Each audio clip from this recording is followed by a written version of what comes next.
오늘은 TFSA를 이용한 투자에 관해서 우리가 어떻게 했는지 그리고 어떻게 하면 좋을지 좀 다방면으로 이렇게 한번 얘기해 보려고 자리 잡았습니다. 캐나다에 2002년에 와서 2016년에 이제 일을 시작하면서 이제 그때부터 이제 주식에 조금씩 관심을 가지면서 TFSA를 사용하기 시작했는데, 그때 이제 생겼던 꿈이 이제 텍스 프리니까 이거를 2밀리언까지 만들면 내 미래가 아주 좋아지지 않을까, 약간 그 생각을 가지고 TFSA를 엄청 사용하기 시작했죠. 그럼 데이비님은 TFSA 어떻게 뭐 생각하시는 게 있으세요? 저 같은 경우는 이제 뭔가 이것을 처음에 접한 게 이제 제 전공도 이제 비즈니스 쪽이고 그렇게 배우고 직업을 또 이제 은행 쪽으로 진로를 잡았다 보니까 거기서 이제 한 7년 정도 근무하면서 약간 되게 딱딱하게 배웠다고 해야 되나? 처음 이제 캐나다에 이민 오시거나 이런 분들은 그런 거에 대해서 좀 궁금점도 많을 것 같습니다. 그럼 일단 TFSA가 뭔지부터 그냥 아주 짧게 먼저 말씀을 드리면, TFSA는 텍스 프리 세이빙 어카운트죠.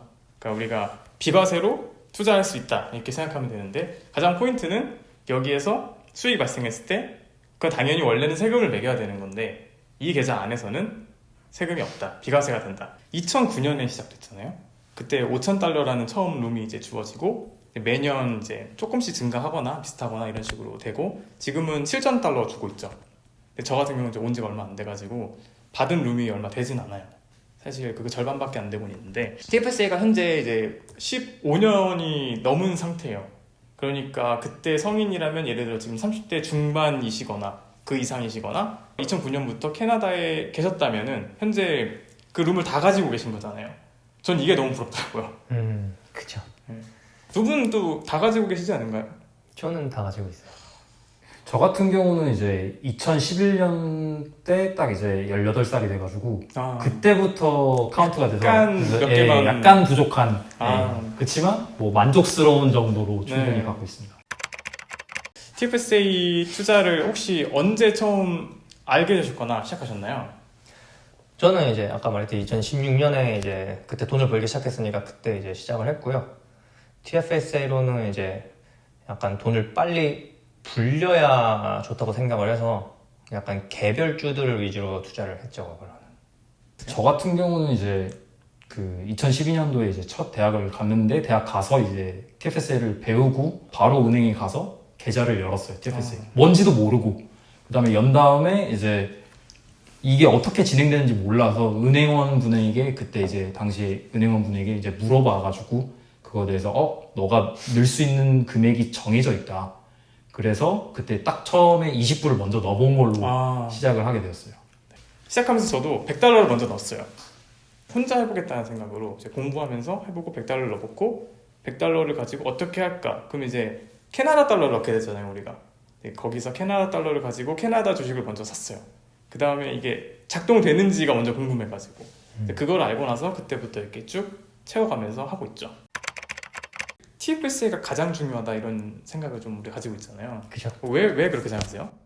일단은 TFSA 말고 다른 거를 보면은 이제 기본적으로 FHSA는 이제 최근에 생겼으니까 일단은 빼고 얘기를 하고, RRSP는 어쨌든 나중에 텍스를 내야 되니까 만약에 지금 그걸로 투자를 해서 은퇴할 때 돈이 많이 불어났으면은 어쨌든 뺄 때 돈을 텍스를 많이 내야 된단 말이에요. 그렇죠. 그래가지고 텍스 프리인 TFSA가 저는 훨씬 유리하다고 생각을 하죠. 그렇죠. 늘 때 기준으로 이제 우리가 TFSA에 넣을 수 있는 양은 좀 적지만 한정돼 있지만, 이게 만약에 정말 아주 커졌을 때 RRSP 같은 경우는 뺄 때 결국 내 소득이잖아요. 근데 TFSA는 거기에서 얼마를 빼든 다 비과세로 내 돈이니까 그죠. 이제 논리적으로 TFSA가 아주 커졌을 때 최대의 효과다 이런 거죠. 그렇죠. 저 같은 경우는 이제 그 TFSA의 가장 큰 장점은 어쨌든 급한 일이 생길 수가 있잖아요. 살다 보면은 갑자기 아프거나 맞아요. 아니면 갑자기 들어가야 되는 목돈이 필요할 때 그렇죠. TFSA는 어쨌든 바로 뺄 수 있고 그 유동성이 너무 좋은 것 같고, RRSP 같은 경우는 빼려고 할 때 그 페널티라고 해야 되나? 네. 그런 것들이 이제 페널티 텍스가 있는데, 그렇죠. 이제 집을 사시려는 분들이 사실 많잖아요. 이제 초반에 주식으로 이렇게 키워나가다가 15만 정도 이 정도 모였을 때 다운페이가 어느 정도 될 것 같다 할 때는 결국 이걸 빼서 일단 집을 구매하시려고 하시는 분들이 굉장히 많은데, TFSA 같은 경우는 사실 뺄 때 문제가 전혀 없잖아요. 물론 아쉬운 부분은 있을 수 있겠지만 페널티 없이 돈을 다 뺄 수 있는 이제 그런 장점이 있죠. RRSP 같은 경우는 뭐 HBP가 있어서 6만 달러까지는 뺄 수 있다 한들 그걸로 전부 다운페이를 할 수는 없잖아요. 저처럼 이민 왔거나 이런 경우에는 중간에 돈이 필요한 일이 더 있을 수도 있어요. 그리고 혹여나 뭐 한국어 가야 될 수도 있어요. 돌아가야 될 수도 있어요. 그때 TFSA는 문제없이 꺼낼 수 있죠. 그치? 이런 부분도 좀 불확실한 상황에서 워낙 이제 대응이 되니까 그런 장점도 있는 것 같아요. 우리가 제일 이제 가장 얘기하고 싶은 부분은 TFSA를 얼마나 잘 키우냐. 그렇죠. 그게 중요하죠. 그쵸. 키우지 못하면 의미가 없죠. 네, TFSA는 결국에 이제 우리가 메커니즘이라는 게 이제 이 시스템은 빨리 넣고 오래 가지고 있어야 돼요. TFSA는 이제 뭐 내가 80세에 인출을 해도 상관이 없고 뭐 내 선택권이 굉장히 많잖아요. 그때 뭐 예를 들면은 내가 TFSA 돈이 만큼 있는데 뭐 정부에서 펜션을 이만큼 받아. 근데 TFSA에서 꺼내는 돈은 소득이 아니기 때문에 영향도 안 받아요. 그렇기 때문에 TFSA가 정말 키워놓으면 뭐 100세 시대에 90살에 내가 돈을 마음껏 꺼내서 쓸 수 있는 거고 예, 그런 부분에 있어서 좋은 것 같은데 저는 최근에 진짜 조금 은행원이었음에도 불구하고 조금 새롭게 알게 된 사실이 있는데, 예를 들어 지금 말씀하신 것처럼 10만 불 좀 넘는다고 하셨는데 매년 물론 늘어나지만, 예를 들어 그거를 밀리언까지 늘렸다가 그 다음에 그거를 뭐 프로퍼티 구매하는 것 때문에 이제 잠깐 뺐는데 그럼 그만큼 늘어난다고 하더라고요. 네, 그쵸. 그래서 그 다음에 나중에 내가 뺐음에도 불구하고 그 상태로 룸이 늘어난 상태로 남아있어서 나중에 그만큼 투자할 수 있다는 사실이 이번에야 처음 알게 됐어요. 아, 예. 그래서 이거는 그러면 진짜 투자를 잘하는 사람들한테는 너무너무 큰 베네핏이다. 왜냐면 그쵸. 캐나다에서는 솔직히 세금이라는 게 너무너무 크잖아요. 그리고 이게 비과세라는 그 큰 장점을 갖고 있기 때문에 TFSA를 빼놓고 캐나다 투자를 논할 수 없다는 그 정도 수준으로 저는 이번에 큰 충격을 받았어요. 그래서 진짜 모든 캐나다에 있으신 분들은 투자 공부를 정말 열심히 해야 되겠다. 저희 방송을 또 보면서 맞아요. 또 진짜 이렇게 공부를 해야 되겠구나. 이런 사실을 이제 들으면서 이제 또 알아가시는 분이 그렇죠. 계시니까. 네. 그 포인트는 TFSA는 키워놔야 된다는 거잖아요. 그러니까 우리가 지금까지 10만 원을 주어줬지만 만약에 이게 예를 들어서 내가 벌써 100만까지 키웠어. 근데 100만을 뺀다고 다시 뭐 0으로 돌아가는 게 아니란 말이에요. 네. 나는 100만 다시 넣을 수 있어요. 내가 인생 초반에는 사이즈 키우는 거 많이 해놓고 인생 후반에는 여기다가 배당 넣어놓자. 그럼 여기서 받는 배당은 세금 안 떼니까. 그니까요. 그러니까 사이즈만 키워놓으면은 예를 들어 100만에서 뭐 5%를 받는다. 얼마나 좋아요. 너무 비과세면. 그러면 사실상 뭐 연봉 아닌가 이거는? 네, 100만이면 네. 5% 나오면 5만이잖아요. 그러니까요. 그게 심지어 비과세. 비과세로. 네, 가장 중요한 게 여기서 저희가 예를 들어 뭐 인컴텍스 레이지 다 다르고 네. 근데 만약에 그게 비과세가 아니라 이제 배당주로서 그냥 투자를 했는데 받는 거면 세금에 잡힐 수 있는 그쵸, 적용될 수 있으니까. 그거가 아예 프리가 된다는 거는 근데 그 배당은 그 미국 주식하면 이제 15%가 윗솔드 되기 때문에 그쵸. 이게 이게 그런 사실이 고려하면. 원천 징수 되고 있어요. 15%. 걔네들이 거기서 발생한 배당이나 거기서 발생한 세금을 먼저 가져간다. 근데 RRSP 같은 경우 이제 그거 안 가져가잖아요. 그러니까 미국에서 배당받는 주식을 위주로 하고 싶으신 분들은 TFSA보다는 RRSP에서 하는 게 조금 더 이득이 되는 거죠. 많은 분들이 이제 그렇게 생각을 하시고 그럴 수도 있는데 미국 그 투자 상품들을 보고 계실 거예요. 어쩔 수 없죠. 근데 그러다 보니까 지금 말씀해주신 부분 같은 경우는 정말 어떻게 보면 알아야 되는 나 TFSA니까 무조건 세금 안 내는 건가 했는데 나중에 이제 뒤통수 맞을 수도 있는. 그쵸. 그래서 그런 부분들 진짜 좀 알아야 되고, 그리고 이런 이야기를 많이 해봐야지 결국엔 혼자 고민하고 백날 해봤자. 그래서 보시는 분들도 만약에 이런 비슷한 뭐 질문이 있거나 아니면은 뭐 궁금증 같은 거 있으면 그냥 이렇게 남겨주셔도 괜찮아요. 제가 뭐 답변 드리기도 하지만 여기서 도와주실 거예요. 네. 혹시 이게 완전 딱 엔비디아, 테슬라 이것까지는 아니더라도 종목을 추천까지는 아니더라도 본인이 약간 투자하고 있는 상품? 저는 지금 5달 정도까지만 했을 때 유니티랑 로빈훗이랑 레딧 이 세 개를 되게 보고 있었어요. 그러다가 레딧은 들어갔고 로빈후드는 이제 돈이 없어서 못 들어갔고 유니티는 타이밍 보다가 못 들어갔는데 아니 뭐 예전에 들어간 건 있지만 어쨌든 그 중에서 이제 레딧이 많이 올랐고 로빈후드도 꽤 올랐고 유니티가 아직 안 올랐기 때문에 유니티를 계속 보고 있어요. 아, 지켜보고 계세요. 사실 우리 이미 상장할 때쯤에 레딧 상장할 때 얘기 나온 적 있었는데 그렇죠. 작년쯤이었나요? 그랬던 것 같은데. 이제 그때 레딧 상장한다고 이제 얘기하면서 저는 아직 레딧이 어떤 식으로 돈을 벌어야 되는 건지 잘 모르겠다. 아직 잘 모르는 입장이었어가지고 그렇게 말했던 기억이 나더라고요. 네. 그렇죠. 지금도 레딧이 막 광고를 요새 넣으면서 약간 그걸로 프로핏 만들려고 하고 있어서 일단은 근데 프로핏을 떠나서 저는 이제 유저가 많아서 일단은 투자 가치가 있다고 판단을 하고 있죠. 그거 들어보셨어요? 레딧 유저의 MBTI가 INTJ가 제일 높대요. 오. 맞아요. INTJ, INTP 약간 그 IN들이 많아요. 네. 공교롭게 또 두 형이 네. 또 INTJ이셔서 ENTJ도 있고. 예, 저는 네. ENTJ지만 그래도 그럼 레딧에서 많이 활동하시는 레딧 주로 좋아하죠? 저는 활동 많이 해요. 네. 근데 그 레딧을 떠나서 인터넷 커뮤니티가 대부분이 IN들이 많아요.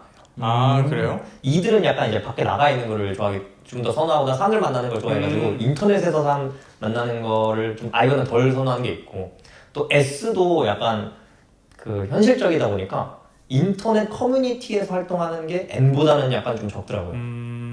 레딧이랑 이제 챗GPT랑 섞어 쓰면 이제 웬만한 것들 해결되잖아요. 그래요? 그렇죠. 그런 정보 찾기 막 이런 거 할 때는 이제 많이 도움이 돼서. 그러면 또 형은 또 어떤 쪽 그 분야에 투자를 조금 하셨는지. 그동안 이제 여러 가지 가이드 영상을 올리면서 해보고 싶었는데 이 부분에 대해서 너무 이렇게 가이드처럼 올릴 수는 없다고 생각을 해요. 왜냐면 투자는 다 자기 주관으로 그쵸. 가는 거니까. 그래서 여기는 좀 자유로운 자리니까 저는 그냥 전체 포트의 절반은 S&P 500을 지켜요. 그러니까 지금 이거 조금 더 다른 거 가야 되는데 뭐 다른 거 더 사고 싶은데 해도 50%까지는 안 깨려고 해요. S&P 500 지수를 추종한 ETF를 중심적으로 사고 있고 이제 나머지 부분에서 좀 재량적으로 이제 활동을 해요. 근데 제 자체가 액티브하게 거래를 하는 스타일이 아니어가지고 전체적으로 보면은 50%는 이제 그냥 S&P 500을 추종하고 30%는 마찬가지로 거의 ETF 이 안에도 중복되는 경우가 많아요. 그러니까 실질적으로는 거의 60~70%가 거의 S&P 500 같은 느낌으로 가는데 제 TFSA를 80대 20으로 나눠요. TFSA 같은 경우는 조금 전략적이어야 된다고 생각하는 부분도 있어요. 아까 우리 얘기한 것처럼 커야 되잖아요. 그렇죠. 사이즈가 커져야 되잖아요. 그래서 어느 정도는 좀 그런 부분도 필요한 것 같아서 20%는 약간 공격적으로 운영하고 있고 좀 더 만약에- 어그레시브하게. 네. 근데 FHSA를 한다 예를 들어 근데 거기선 그러면 안 되죠. 어. 왜냐면 어느 정도 기간이 정해진 투자잖아요. 음. 그런 경우에는 이제 너무 위험하게 했다가 뭐 부동산 올라가는데 주식 내려간다 이러면 사실 손해 보면서 하는 거잖아요. 그렇죠. 그런 경우 제외하고 TFSA 같은 경우는 좀 8대 2로 해서 20%는 공격적으로 운영하고 20% 운용했던 거에 대해서는 뭐 기회가 되면 자세하게 또 나를 영상을 따로 만들어 보려고 생각 중이에요. 그래서 캐나다 주식도 있습니다. 캐나다 주식 배당 받는 것도 꽤 맛있어서 괜찮아요, 캐나다? 캐나다의 주식 괜찮아요? 성장률을 믿지는 않아요, 사실. 오케이. 근데 이제 그 좀 해칭하는 느낌으로 사는 경향도 있어요. 그리고 S&P 500을 추종하는 경우에도 캐네디안 달러 해치도 돼 있는 거, 환율 해칭이 돼 있는 것도 지금 많이 모아두고 있어요. 이제 달러 같은 경우도 이제 반대로 지금 이제 추세가 꺾일 수 있으니까 그런 부분에 대비하는 것도 좀 있죠. 그 해징 관련해서 네. 계산을 안 해봐가지고 네. 그게 해징된 캐나다 거를 사면은 네. 미국 달러가 비싸질 때 좋은 건가요? 싸질 때 좋은 건가요? 그 해칭이 안 돼 있으면은 어차피 내가 미국 주식을 사는 거니까 결국은 미국 달러를 들고 있는 개념이거든요. 근데 이제 해칭을 하는 경우에는 그 달러의 영향을 받지 않고 그냥 그 가격만 쫓아가요. 앞으로 미국 달러가 내려간다. 그러면 내가 미국 주식을 들고 있으면 좀 불리할 수 있잖아요. 그런 경우에 해지돼 있는 거 사는 거죠. 미국계 싸질 것 같으면 해지가 미국 달러가 좋고. 내려갈 수 있는 거를 내가 막을 수 있으니까. 그렇죠. 네. 근데 장기적으로는 사실 해칭이 안 돼 있는 게 더 좋았어요. 근데 이제 지금처럼 만약에 뭐 너무 제 기준엔 이런 경우 처음 봤거든요. 캐나다가 지금처럼 오래 오래. 있지 않아서 거의 뭐 1.5까지 가겠어요. 그쵸. 그러면 지금 최근에 잠깐 내려오고 있죠. 네, 좀 4.2 정도. 전 1.43 맥을 찍는 거 보고 해지드 상품으로 좀 많이 옮겼어요. 내려갈 수 있을 때 좀 방어를 해보자.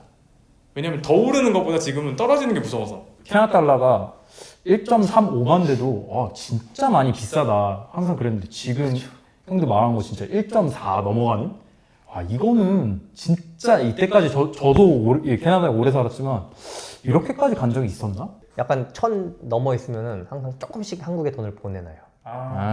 그렇게 해서 나중에 한국 놀러 갔을 때 이제 쓸 수 있게.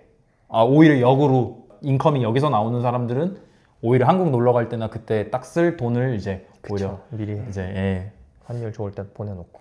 그러면 앞으로는 이제 미국 달러를 벌어야 되는 입장이니까 그쵸. 완전 기분이 좋은데 최근에 떨어지는 거 봐서 아 왜 내가 미국 가려고 하니까 떨어지지?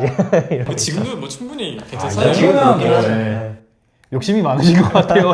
어떻게 보면 되게 투자자로서는 되게 좋은 그런 인스팅크를 갖고 있지 않나. 욕심이 많죠. 그냥 욕심이 필요한 것 같아요. 인생에서 욕심을 부릴 수 있는 시기가 좀 저는 있다고 생각을 해요. 저희 부모님께서 항상 하던 말인데 모든 건 때가 있다. 그런 생각하면은 항상 할 수 있는 걸 그때 해야 되는 것 같기도 하고. 그 중에 하나가 가장 중요한 게 투자. 네. 투자 공부이자 또 투자 이제 또 실행하는 거. 그쵸. 네. 그 투자를 일찍 시작하면 원래 이제 각도를 한 30도로 놓고 이제 캐논을 발사하는 거예요. 이게 지금이라면 내가 투자를 공부하면은 한 32도까지 올릴 수 있다 생각을 해요. 근데 여기서는 2도 차이니까 거의 안 보이지만 이게 멀어지면 멀어질수록 이게 커지잖아요. 그렇죠. 그러니까 이게 우리가 인생 후반으로 갈수록 내가 어느 시점에 좀 빨리 각도를 약간이라도 올리는 게 이제 그만큼의 차이를 크게 만드는 게 아닌가. 그래서 그런 부분에 있어서 투자 공부도 욕심 부려야 될 때 좀 욕심 부려서 그 돈에 대해서 공부를 해야 되는 게 당연히 맞는데 결국은 이제 뭐 여러 가지 일들이 많다 보니까 결국은 이제 뒷전으로 밀려나는 건데 방금 형 말씀하신 것처럼 결국에는 해야 되는 거 지금 당장 오늘부터 해야 되지 않나. 이제 이거 보시는 분들도 같이 소통하면서 좀 더 이거에 대한 경각심보다는 아니 경각심도 조금 필요한 것 같아요. 아셨으면 좋겠어요. 아셨으면 좋겠으니까 하는 거니까. TFSA 꽉 채우세요. TFSA 무조건. 그리고 많은 분들이 이제 잘 모르시는 경우가 있는데요. TFSA는 세금 관련된 거고 이런 거니까 이거 보시는 분 중에서 이제 영주권을 아직 갖고 계시지 않으신 분들도 있으실 텐데 그게 필요가 없는 게 신넘버만 여기서 일을 하시면 어쨌든 세금을 내시잖아요. 신넘버만 있으시면 워홀러시든지 아니면 뭐 학생분이시든지 TFSA 룸이 있으세요.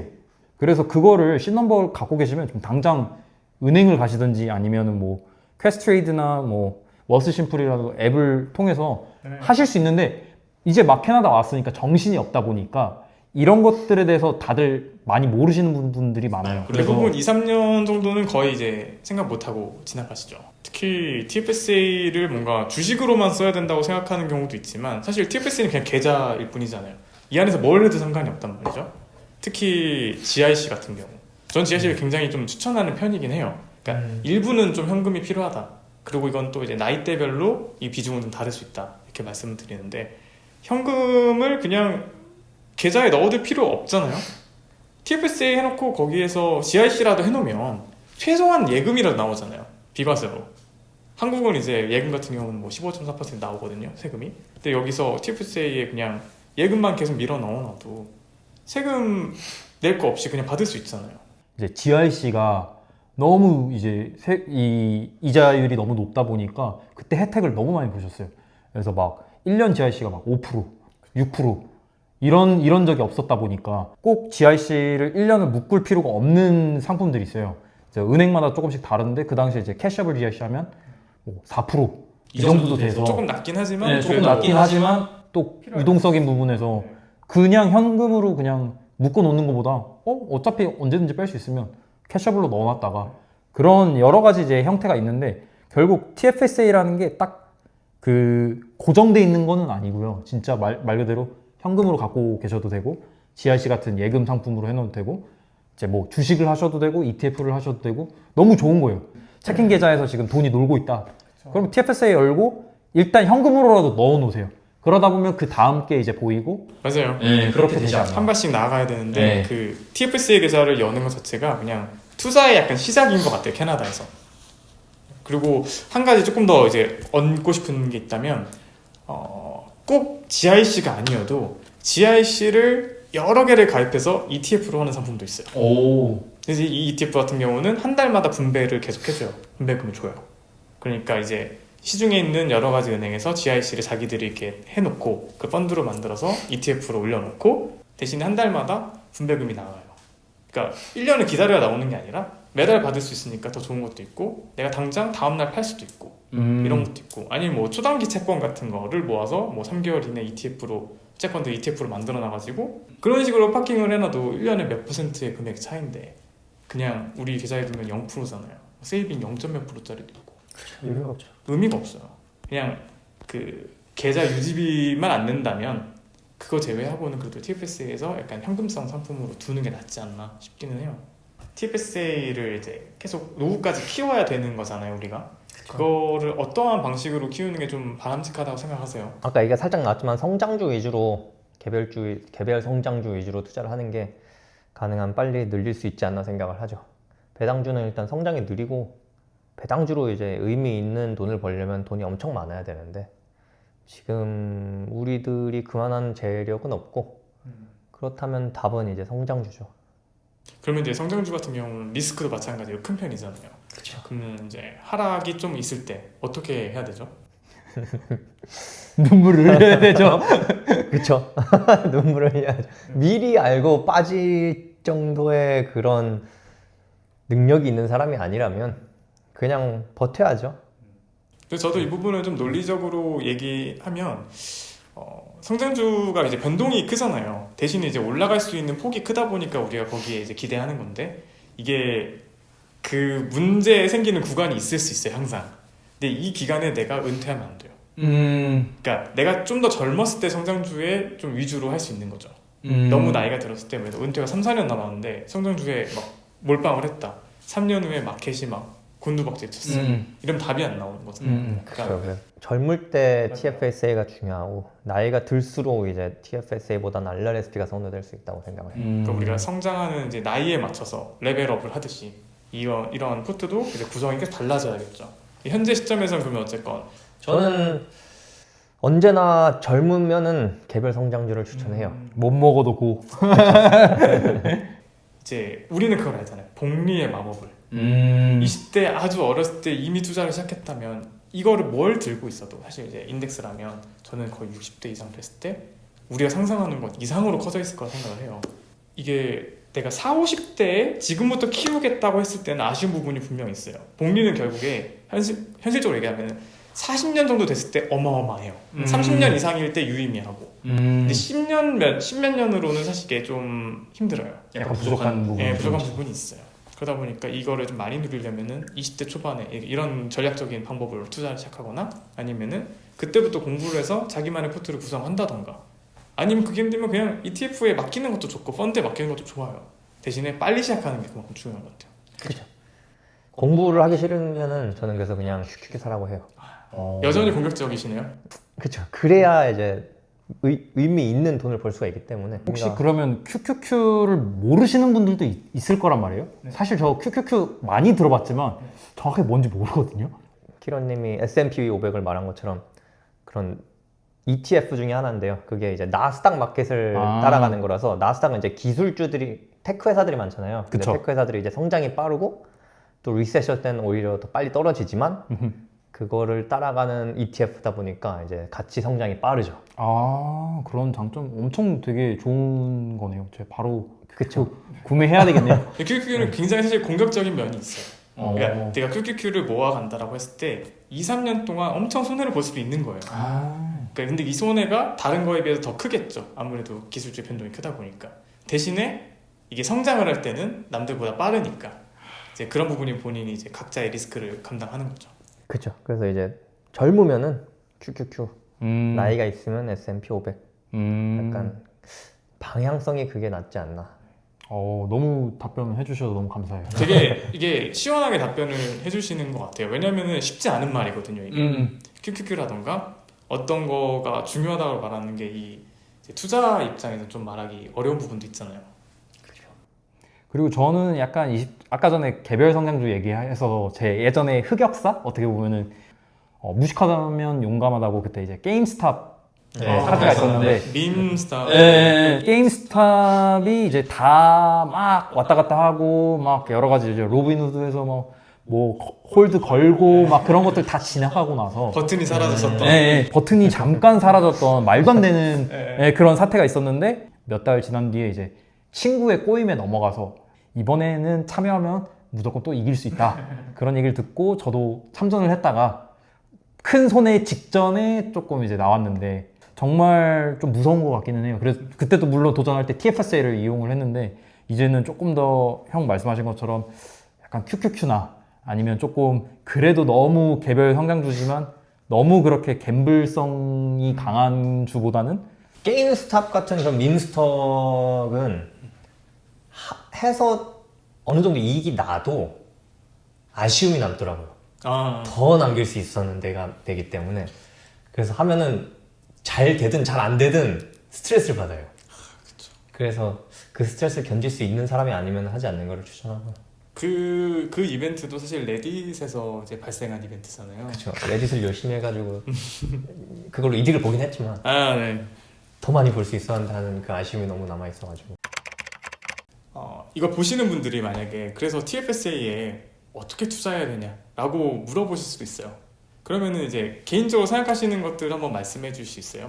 주식을 잘 모르고 그냥 일단 시작을 하시는 분한테라면은 일단은 웰스 심플 어카운트를 만드시고 거기에 100불에서 1000불 정도를 넣으시고 그걸로 젊으면 QQQ 안 젊으면 SPI나 BO 사셔서 그냥 넣어두고 그 다음에 이제 그냥 돈을 보면서 그럼 자연적으로 아까 키런님이 말씀하신 것처럼 공부를 하게 되거나 아니면 그냥 신경 끄고 살거나 할 수가 있거든요. 그렇게 해서 시작하는 걸 추천해요. 일단은 그냥 웰스 심플 안 들고 하나를 사두는 거.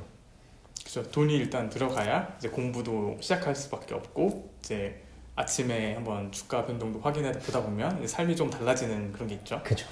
거기서 자기 성향에 맞게 앞으로는 할 수 있을 거라고 생각이 되고 만약에 계속 공부를 할 생각이 없다. 그냥 남이 말하는 대로만 한다. 그리고 그렇게 해서 어떤 일이 생기든 리스크는 그거에 대한 책임은 자신이 지겠다라고 생각하시면 그냥 계속 QQQ나 스파이 BO에다가 쭉 넣으시면서 돈을 불려가시는 것을 추천하죠. 맞아요. 그게 투자에 너무 집중하는 것도 사실 좋지 않은 것 같아요. 그러니까 어쨌건 저도 항상 1번은 본업이라고 얘기하거든요.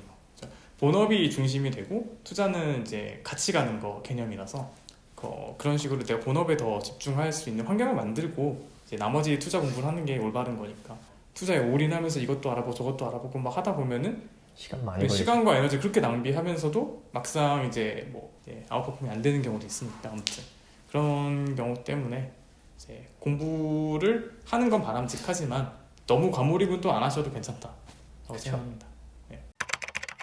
5년, 10년 후에 괜찮은 회사가 있을 것 같은가요? 지금 이미 큰데 메타가 나는 애사심. 뭐 아직 들어가지 않아서 애사심은 아니지만 메타가 저는 미래가 있다고 생각을 해요. 네. 그러니까 궁극적으로는 그러니까 메타하고 아니를 떠나서 인공지능이랑 그 AR, 그러니까 증강현실이 합쳐져서 잘비스가 나올 거라고 생각을 하거든요. 그런데 그 두 가지를 지금 동시에 하고 있는 회사 중에 하나가 메타라서 저는 메타가 더 커질 거라고 봐요.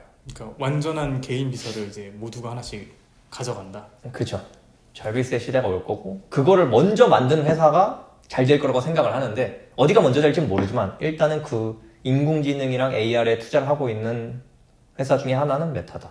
그쪽 잘비스 쪽으로 이제 메타가 좀 선두주자가 될 수 있지 않을까 그렇게 보고 있죠. 그럼 이제 본인이 거기서 할 수 있는 역할이 열심히 기대 중이신가요? 열심히 코딩 해야죠. 열심히. 네. 근데 저는 이제 VR 팀에 들어가기 때문에 AR이랑 AI 쪽이랑은 완전 가까이 붙어 있지는 않아요. 어느 정도 연관은 있는데 VR이랑 AR이 어쨌든 VR 하다가 AR 쪽으로 옮길까도 생각은 해보고 있고. 네. 그럼 데이비드님은 어떻게 생각하세요? 저 이제 최근에 이제 팔란티어라는 기업이 워낙 핫하잖아요. 근데 솔직히 이제 여러 가지 이제 분분한 의견들이 있는 것 같아요. 이게 에티컬리 이게 맞는 거냐, 이게 윤리적으로 이 기업을 어떻게 보면 주식을 사는 것 자체가 그 회사를 돕는 거고 그 회사가 결국 이제 여러 가지 이제 전쟁에도 개입이 되고 이렇게 되면은 조금 어떻게 보면 내가 이걸 사고로 인해서 약간 기업네스를 조금 느낄 텐데 투자를 받고 있는 부분이 이제 미국 정부다 보니까 근데 아무래도 그쪽에 어쩔 수 없이 돈이 모이는 것 같아요. 일정 부분은. 그래서 아마 팔란티어 기업이 조금 앞으로도 잘 나가지 않을까라는 생각을 하고 있어요. 뭐 이제 정보 데이터가 돈이라고 생각하는 이제 요즘 시대에서 특히 영향력이 컸죠. 저도 사실 팔란티어 홀더입니다. 아, 네, 8.8달러대에 사가지고 오. 2년 전에 제 블로그에도 인증을 했었죠. 이야, 10배를 대단하시네. 물었네요. 네. 정말 운이 좋았고 그 이제 거기다가 블로그에 예전에 그런 글을 썼어요. 수면 매매. 피터 틸을 믿고 수면 매매를 하겠다. 그 메타 창업자의 그 나보다 훨씬 똑똑한 두뇌를 믿고 그 사람한테 투자하듯이 팔란티어도 그러한 것과 유사하다 이런 식으로 이제 글을 썼었거든요. 그래서 메타와 마침 이게 딱 동시에 나왔는데 제가 메타랑 팔란티어 써놨거든요. 어, 저는 이제 저 같은 경우는 좀 더 보수적이긴 해요. 역시나. 그래서 왜냐면은 투자를 좀 오래 하고 싶어요. 그래서 습관이 잘못 들었을 때 나중에 내가 60대 70대 때 실수할까봐 좀 그런 느낌으로 좀 천천히 하려는 마음은 있는데 어쨌건 아까 초반에 말씀드린 것처럼 20%에서는 좀 이제 공격적으로 하려고 하는데 이제 저는 거기서 바이오가 많습니다. 바이오 네, 회사 네 바이오나 바이오. 헬스케어 이런 쪽으로 어, 많이 왜 보고 있고 혹시 그쪽으로 조금 포커스를 두는지 여쭤봐도 될까요? 제약이 미래다. 아, 바이오 섹터도 사실 ETF가 있어요. 근데 그렇게 투자하는 것도 괜찮은데 저는 이제 그 중에서 몇몇 회사들을 좀 좋아하는 회사들을 이제 하고 그래서 최근에는 이제 이 부분에 있어서 좀 잘 되었던 부분이 할로자임. 그 전에 그 병원에서 주사로 힘들게 뭐 간호사라던가 의사를 통해서 열심히 해야 됐던 주사 같은 것들을 이제 내가 편하게 집에서 혼자 우리 당뇨 같은 경우 인슐린 혼자서 할 수 있잖아요. 너무 그런 좋네요. 식으로 바꾼다거나 음. 그렇게 만약에 제형이 바뀌거나 이래버리면 100명이 이용할 수 있던 거를 1000명, 10,000명이 이용할 수 있게 되거든요. 간단해지니까. 그래서 그런 걸로 바꿀 수 있는 이제 독점 특허 같은 거. 그런 것들 물론 이건 할로자임이 예로 든 거지만 이런 식으로 바이오도 어떤 한 부분을 자기네들이 딱 장악하고 거기서 돈을 딱 버는 것들 그런 포인트들이 재밌고 제가 이제 주 관심 분야이자 제가 공부했던 파트기도 하기 때문에 네, 그쪽을 많이 주목하고 있습니다. 만약에 미국을 가실 생각이 있으신 분이라면 TFSA에 너무 많은 돈을 넣는 거를 조금 피하는 게 좋을 수도 있어요. 그 미국 가게 될 때 팔아야 될 수도 있으니까요. 그거에 대해서는 다음에 좀 더 제대로 다뤄보도록 네, 하겠습니다. 이제 곧 미국으로 이제 일하러 좀 왔다 갔다 하셔야 되는 입장이니까 그때 되면 그거에 대해서 좀 이제 확실해졌을 때 한번 자세하게 풀어주시죠. 네, 그렇게 하겠습니다. 네, 그러면 오늘 이제 TFSA 얘기를 시작으로 좀 개별 투자나 뭐 개인 투자에 대해서도 좀 얘기했는데 이런 얘기 계속 해야죠. 저희가 뭔가를 어쨌든 전반적으로 저희 이 커뮤니티 안에서 뭔가 성취감을 얻지 않을까 그런 생각을 하게 되네요. TFSA를 정말 찬양을 좀 했는데 네. 어쨌든 자신 상황에 맞게 어카운트를 고르시길 바라고 또 집을 15년 안에 사실 생각이시라면 FHSA가 TFSA보다 더 좋을 수도 있으니까 그렇죠. 네, 그냥 무턱대고 TFSA 바로 열지 마시고 어쨌든 고려는 해보시고 하시길 바라겠습니다. 오늘 저도 이제 TFSA가 가장 중요하다고 얘기했고 지금도 그렇게 생각을 해요. 그래서 TFSA를 앞으로 최대한 많이 키우는 게 어떻게 보면 지금 하나의 삶의 목표이기 때문에 이 부분에 대해서 이제 주기적으로 공유도 하고 얘기도 더 나누고 했으면 좋겠어요. 그래서 오늘 얘기한 것들이 뭐 어떠한 개별 투자나 뭐 어떤 투자를 막 종용하는 건 아닙니다. 대신에 우리끼리 이렇게 재밌게 얘기하고 이런 것들이 있다 그냥 알아보시면서 본인이 스스로 공부하시면 됩니다. 그래서 본인이 공부하시는데 도움이 됐으면 좋겠다는 마음으로 이렇게 이야기해봤고 다음번에도 비슷하고 또 재밌는 얘기 제대로 한번 해보겠습니다. 감사합니다. 끝!